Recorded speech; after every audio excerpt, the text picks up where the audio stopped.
बंद रास्ता, एक रहस्यमयी कहानी। वरुण और मोहिनी अपने प्रेम यात्रा के लिए हिमाचल प्रदेश के एक प्यारे गांव में जा रहे थे।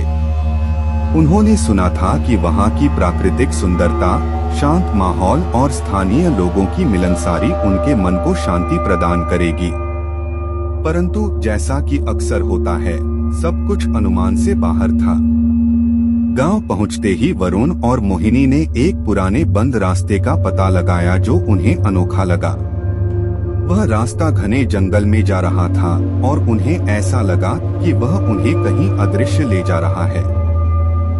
रात का समय आने पर वरुण और मोहिनी रास्ते पर चलने का निर्णय लेते हैं। जैसे ही वे आगे बढ़ते हैं, वे एक पुरानी हवेली पर पहुंचते हैं जो अदृश्य लग रही है। हवेली में वे अद्भुत चीजों से घिरे एक कमरे में पहुंचते हैं। एक पुराना रेडियो जिसमें अद्भुत भूतिया आवाज सुनाई देती है और एक पुराना विदेशी घड़ी वहां पर है।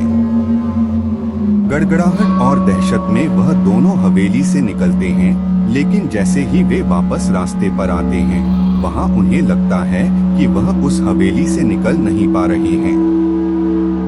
रात भर बीतती जा रही है और दोनों को लगता है कि वे उस हवेली के चक्कर में फंस गए हैं। एक अदृश्य शक्ति उन्हें परेशान कर रही है जो उन्हें वहां बंद कर दिया है। सुबह के समय जब जंगल की धुंध हटती है, वरुण और मोहिनी रास्ते पर वापस चले आते हैं, लेकिन उनका दिल उस रहस्यमय हवेली पर ही टिका रहता है।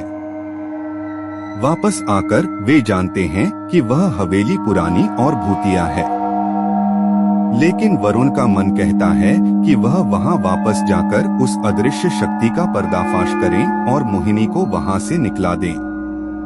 वरुण और मोहिनी फिर से हवेली में प्रवेश करते हैं, लेकिन इस बार वे तैयार हैं और सजग हैं। जैसे ही वे वहां पहुंचते हैं, एक भूतिया आवाज उन्हें बुलाती है। तुम्हारा इंतजार था, भूत बोलता है। मैं एक राजा था जिसने इस हवेली में अनगिनत रहस्य संग्रहित किए थे।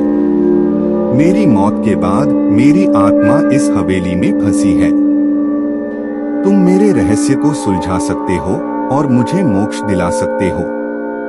वरुण और मोहिनी को राजा के रहस्यों का पता चलता है। वे राजा के अंतिम इच्छाओं को पूरा करते हैं और उसे मोक्ष प्रदान करते हैं। वापस आकर वे गांव के लिए रास्ता तैयार करते हैं, लेकिन वह हवेली और उस अदृश्य शक्ति का दर्द उनके दिल में हमेशा के लिए बसा रहता है। इस कहानी से यह सीखने को मिलता है कि कभी-कभी हमारे जीवन में ऐसी घटनाएं होती हैं जो हमारी समझ से परे होती हैं।